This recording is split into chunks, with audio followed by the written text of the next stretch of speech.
Muliakan Tuhan Allah, muliakan Tuhan Allah, muliakan pimpinannya dalam kasih sayangnya.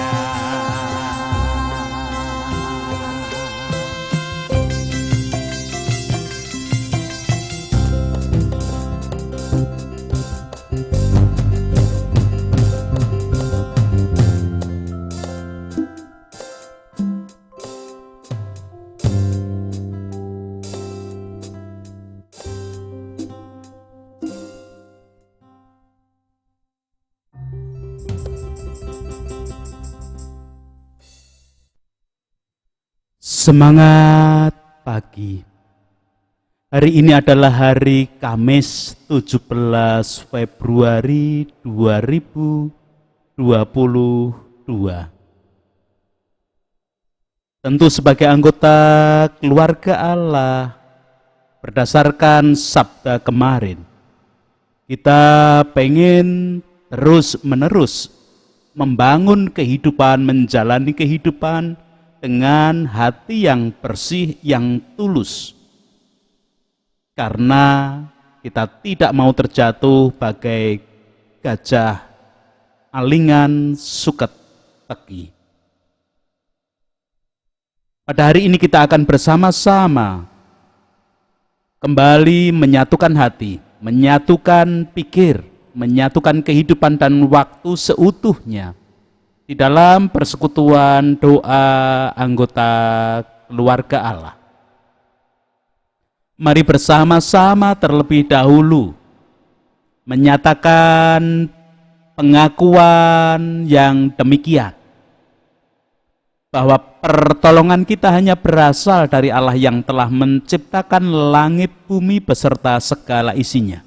Untuk itu kasih karunia dan damai sejahtera yang dari Allah Bapa kita dan Tuhan Yesus Kristus ada pada saudara sekalian. Amin.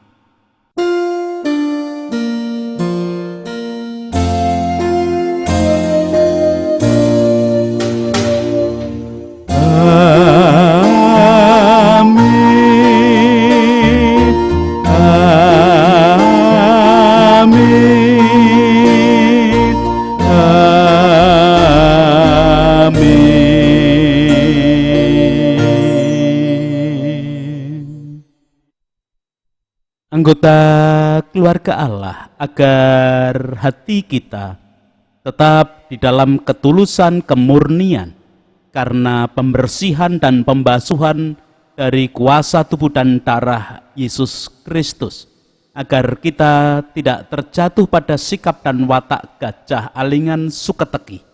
Hari ini kita akan merenungkan sabda Tuhan dengan tema lahang karoban manis. Anggota keluarga Allah, apakah sampean semua sudah pada tahu apa itu lahang? Saya sendiri sebenarnya juga belum lama mengetahuinya. Ternyata lahang adalah legen atau nira, yaitu air yang merupakan sadapan dari bunga pohon enau atau kelapa. Lazimnya air nira hasil sadapan bunga kelapa atau enau ini untuk diproses dijadikan gula aren atau gula kelapa, gula Jawa. Air nira pada dasarnya adalah air yang memiliki rasa manis. Sedangkan karoban, apa maksudnya? Karoban berarti kebanjiran atau keleleban yang berasal dari kata rob, di mana air laut pasang hingga membanjiri daratan di sekitarnya. Apabila legen atau air nira dikatakan sebagai karoban manis, itu berarti air yang sudah memiliki rasa manis masih dibanjiri dan dipenuhi dengan rasa manis lagi. Manisnya legen atau air nira tentu merupakan sifat bawaan atau berasal dari dalam legen atau nira itu sendiri. Jika masih ditambahi atau dibanjiri rasa manis yang dari luar, tentu menjadi sesuatu yang sangat luar biasa. Anggota keluarga Allah dalam literatur bahasa Jawa, kata manis biasanya digunakan untuk menggambarkan kebahagiaan atau kebaikan. Pada peribahasa Jawa ini, lahang sebagai gambaran pribadi yang ganteng atau cantik secara fisik. Adapun karoban manis merupakan gambaran dari sifat, watak, akhlak, perilaku baik yang membanjiri pribadi yang sudah dikatakan ganteng dan cantik tadi. Jika di dalam kehidupan ada pribadi yang secara fisik, tampilan bleger manusia tidak begitu ganteng, tidak begitu cantik, namun memiliki sifat, watak, akhlak, dan perilaku yang baik, tentu dia akan disukai oleh banyak orang. Apalagi jika pribadi tersebut sudah ganteng atau cantik, namun juga masih memiliki sifat, watak, akhlak, dan perilaku yang baik pula. Tentu banyak orang yang mau berteman dengannya, banyak orang yang pengen bersahabat dengannya, bahkan banyak orang yang pengen menjadi jodohnya. Anggota keluarga Allah, setiap orang percaya yang sudah menerima tebusan dalam tubuh dan darah Tuhan Yesus sebenarnya menjadi orang yang beruntung karena bisa berteman, bersahabat, bahkan menjadi saudara dari pribadi yang lahang karoban manis. Bahkan setiap orang percaya sebenarnya juga dipanggil untuk turut mewujudkan kehidupan sebagai pribadi-pribadi lahang karoban manis juga. Perihal tersebut seperti diajarkan dan dinasihatkan oleh Rasul Paulus kepada jemaat di Roma. Leksionari bacaan kedua hari ini memberikan kesaksian kepada kita akan pengajaran dan nasihat Rasul Paulus tersebut. Mari bersama-sama terlebih dahulu membaca, mendengarkan, memperhatikan, dan merasa-rasakan pembacaan kitab suci hari ini. Surat Rasul Paulus yang ditujukan kepada jemaat di Roma, surat Roma pasal ke-8 ayat 1-11, memberikan kesaksian demikian. Demikianlah sekarang tidak ada penghukuman bagi mereka yang ada di dalam Kristus Yesus. Roh yang memberi hidup telah memerdekakan kamu dalam Kristus dari hukum dosa dan hukum maut. Sebab apa yang tidak mungkin dilakukan hukum Taurat karena tak berdaya oleh daging, telah dilakukan oleh Allah. dengan jalan mengutus anaknya sendiri dalam daging, dan serupa dengan daging yang dikuasai dosa karena dosa, ia telah menjatuhkan hukuman atas dosa di dalam daging, supaya tuntutan hukum Taurat digenapi di dalam kita yang tidak hidup menurut daging tetapi menurut roh. Sebab mereka yang hidup menurut daging memikirkan hal-hal yang dari daging, mereka yang hidup menurut roh memikirkan hal-hal yang dari roh. Karena keinginan daging adalah maut, tetapi keinginan roh adalah hidup dan damai sejahtera. Sebab keinginan daging adalah perseteruan dengan Allah, karena ia tidak takluk kepada hukum Allah. Hal ini memang tidak mungkin baginya. Mereka yang hidup dalam daging tidak mungkin berkenan kepada Allah. Tetapi kamu tidak hidup dalam daging, melainkan dalam roh. Jika memang roh Allah diam di dalam kamu. Tetapi jika orang tidak memiliki roh Kristus, ia bukan milik Kristus. Tetapi jika Kristus ada di dalam kamu, maka tubuh memang mati karena dosa, tetapi roh adalah kehidupan oleh karena kebenaran. Dan jika roh Dia yang telah membangkitkan Yesus dari antara orang mati diam di dalam kamu, maka Ia yang telah membangkitkan Kristus Yesus dari antara orang mati akan menghidupkan juga tubuhmu yang fana itu oleh rohnya yang diam di dalam kamu. Demikian kesaksian surat Roma 8 ayat 1 sampai 11.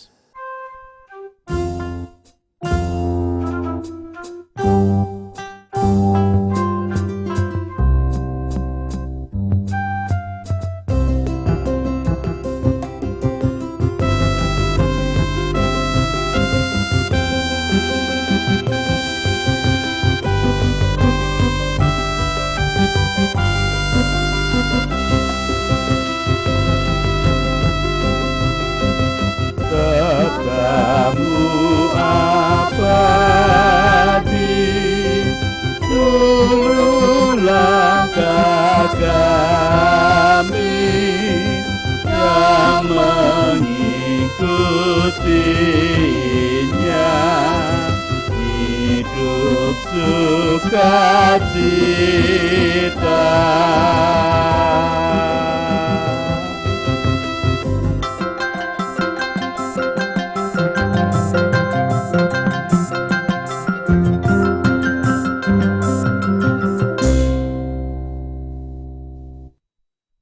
Anggota keluarga Allah, sekali lagi kita orang-orang yang beruntung karena boleh berteman, bersahabat, bahkan menjadi bagian dari pribadi Lahang Karoban Manis. Pribadi Lahang Karoban Manis yang dimaksud adalah Allah sendiri yang telah berkarya dalam diri Tuhan Yesus Kristus. Bukankah setiap orang percaya memang telah menjadi sahabat dan saudara dari Tuhan Yesus Kristus? Bahkan Rasul Paulus menyatakan bahwa setiap orang yang menjadi sahabat dan atau saudara Tuhan Yesus Kristus telah terbebas dari hukuman maut. Seperti yang tertulis pada ayat pertama bacaan kita, yang saya ulang lagi, demikian. Demikianlah sekarang tidak ada penghukuman bagi mereka yang ada di dalam Kristus Yesus. Mengapa demikian? Mengapa pribadi-pribadi yang menjadi sahabat, saudara dari Tuhan Yesus Kristus karena tebusan tubuh dan darah Kristus, kok terbebas dari hukuman maut. Karena setiap orang percaya yang menjadi sahabat dan saudara dari Tuhan Yesus telah diberi roh yang memerdekakan.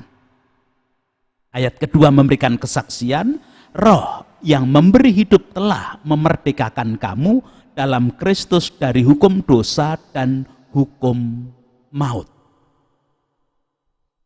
Itu berarti sebagai sahabat dan atau saudara dari Tuhan Yesus, kita orang percaya adalah orang-orang yang telah menerima kebaikan dari Tuhan Yesus Kristus. Kita adalah orang-orang yang sebenarnya kearoban manis. Anggota keluarga Allah. Sebagai orang-orang yang telah menerima kebaikan dari Tuhan Yesus Kristus, apakah kita tidak akan mewujudkan kehidupan yang kearoban manis juga? Bukankah kebaikan yang Tuhan berikan kepada kita sebenarnya harus juga kita wujudkan, kita gunakan untuk mewujudkan hidup yang kearoban manis? Bahkan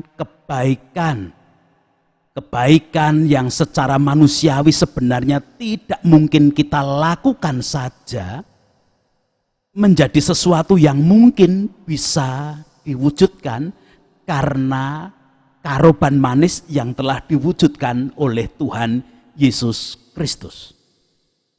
Hal demikian terjadi karena kebaikan yang telah Tuhan Allah lakukan sendiri kepada kita yang kemudian memerdekakan kita tadi. Demikian seperti kesaksian Rasul Paulus pada ayat yang ketiga. Sebab apa yang tidak mungkin dilakukan hukum Taurat karena tak berdaya oleh daging telah dilakukan oleh Allah. Saya menekankan yang tidak mungkin dilakukan hukum Taurat karena tak berdaya oleh daging telah dilakukan oleh Allah.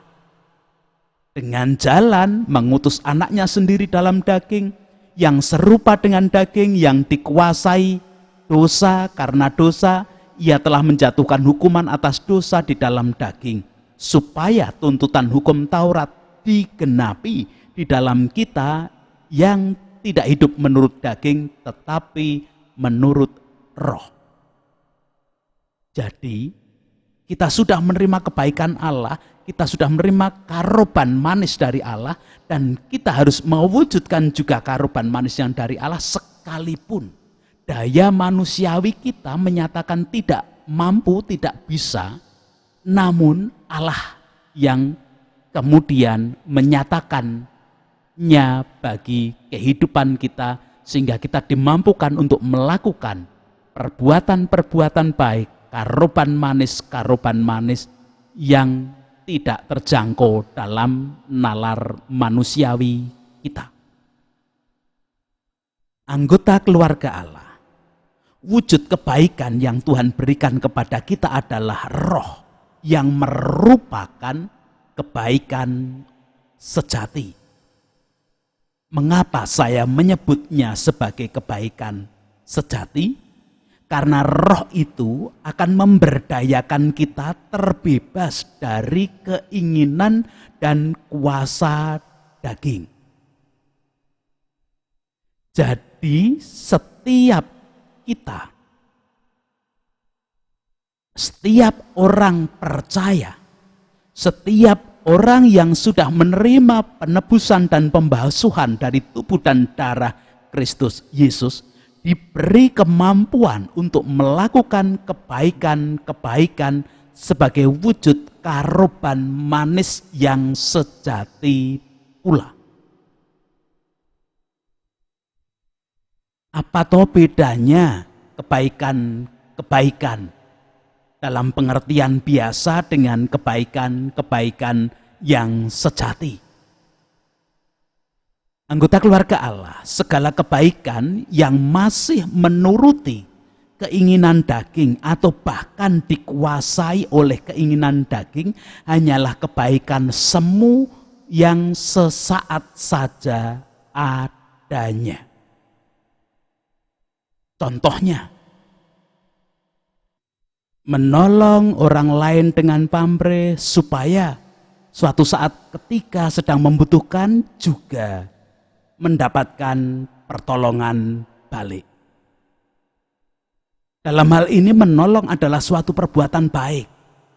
Tetapi jika masih dibalut atau bahkan dikuasai oleh keinginan daging, pada saatnya akan mengalami kekecewaan.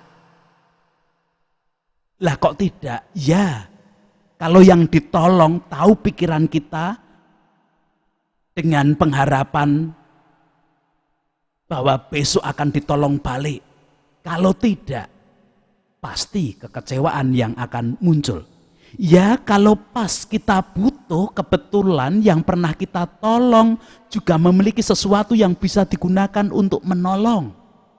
Kalau ternyata kebetulan pada waktu itu sama-sama sedang dalam kesusahan, sama-sama membutuhkan pertolongan, bagaimana jadinya?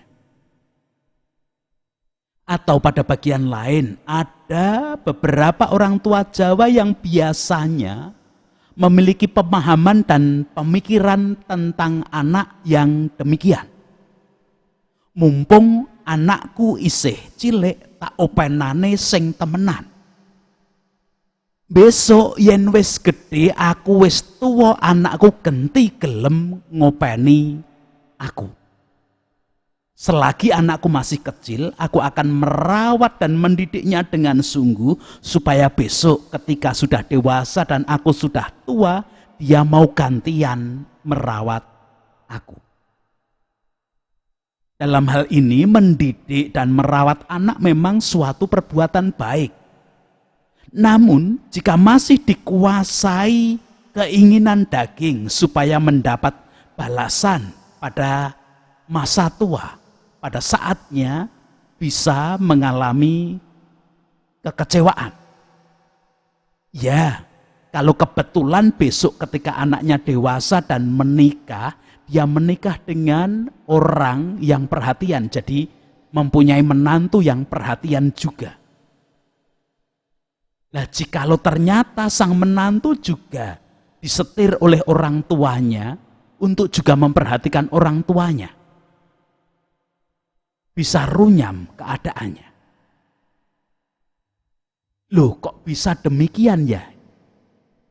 Di dalam kebaikan-kebaikan manusia. Rasul Paulus memberikan kesaksian dalam ayat 6 demikian.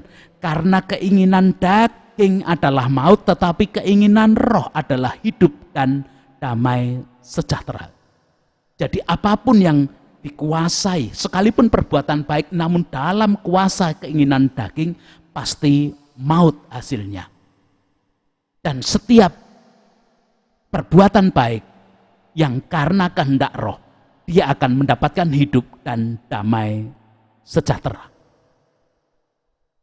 Anggota keluarga Allah, perbuatan baik yang harus kita lakukan sebagai orang-orang yang sudah menerima kebaikan Allah, menerima karuban manis dari Allah.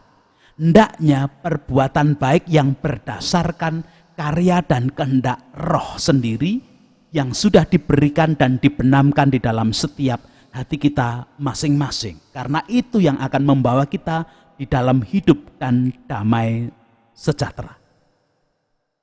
Jika kita mewujudkan perbuatan baik dalam bentuk bisa menolong orang lain, ya menolonglah dengan tulus tanpa pamrih apapun. Jikalau kita hendak melakukan perbuatan baik dengan merawat mendidik anak, ya rawatlah dan didiklah anakmu dengan tulus sesuai dengan kehendak Allah. Jangan mengharap balasannya. Atau ketika kita melakukan perbuatan-perbuatan baik yang lain, segala kebaikan harus kita lakukan dengan ketulusan, karena itulah kehendak roh dan itu yang membawa kita pada hidup dan damai sejahtera. Segala kebaikan yang kita lakukan jika masih dalam kuasa keinginan daging akan menjadikan kita berseteru dengan Allah. Karena segala kebaikan yang kita lakukan dalam kuasa keinginan daging, pasti pada saatnya akan menghilangkan keyakinan kita bahwa sebenarnya Tuhan punya kuasa di atas segala-galanya. Seperti contoh di depan tadi kalau dilanjutkan, saat kita menolong namun berharap mendapat balasan, kita akan terpaku bahwa yang saya tolong besok harus gantian menolong saya. Dalam hal ini kita kehilangan keyakinan bahwa Allah lah sumber pertolongan kita. Saat kita merawat dan mendidik anak dengan berharap besok ketika aku tua dan kebetulan anakku sudah dewasa, harus gantian yang merawat aku. Dalam hal ini ketika kita hanya terpaku bahwa besok anakku harus tahu balas budi, kita akan kehilangan keyakinan bahwa Allah lah yang merawat, Allah lah yang selalu menyokong kehidupan setiap kita, bahkan juga anak-anak kita. Untuk itulah Rasul Paulus menyatakan di dalam ayat ke-7, sebab keinginan daging adalah perseteruan terhadap Allah, karena ia tidak takluk kepada hukum Allah. Hal ini memang tidak mungkin baginya. Dilanjutkan ayat ke-8, mereka yang hidup dalam daging tidak mungkin berkenan kepada Allah. Anggota keluarga Allah, kita yang sudah terlebih dahulu menerima kebaikan Allah, kita yang sudah menerima karoban manis dari Allah, kita sebenarnya tidak lagi hidup di dalam kuasa keinginan daging, melainkan kita hidup di dalam kuasa dan kehendak roh. Untuk itu marilah kita mewujudkan kebaikan-kebaikan hidup dalam kuasa roh sebagai wujud karuban manis hidup kita. Dan biarlah kebaikan-kebaikan yang kita wujudkan, yang diwujudkan oleh setiap anggota keluarga Allah, boleh dirasakan oleh siapapun, bahkan oleh semua orang yang bertemu dimanapun tempatnya. Yang nantinya orang-orang tersebut juga akan merasakan karuban manis yang dari Allah saja, bukan karena kita. Karena sebenarnya sejatinya bukan kita yang berbuat baik, bukan kita yang sedang mewujudkan karuban manis, melainkan Allah sendiri yang melakukannya. Kita, orang percaya, anggota keluarga Allah, hanya dipakai oleh Allah untuk mewujudkan lahang karuban manis bagi setiap orang yang bertemu dengan kita.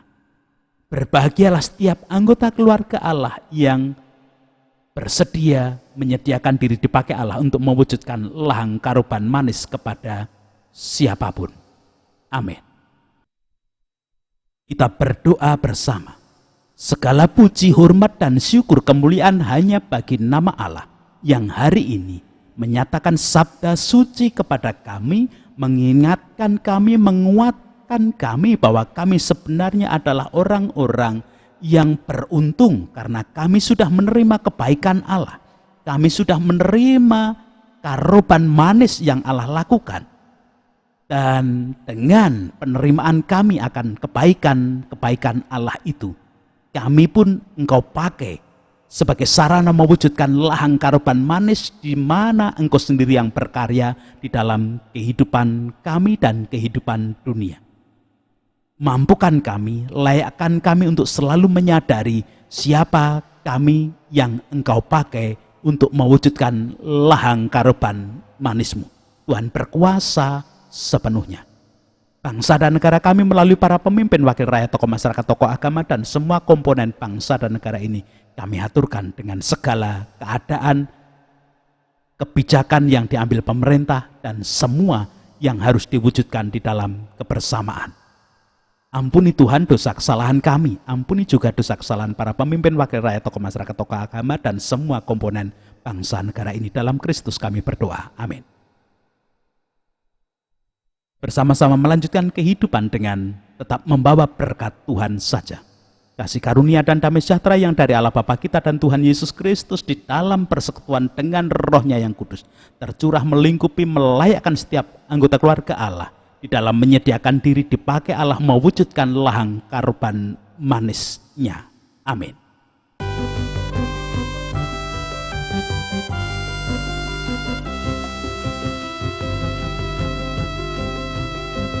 Tolong agar kami rajin mendalami,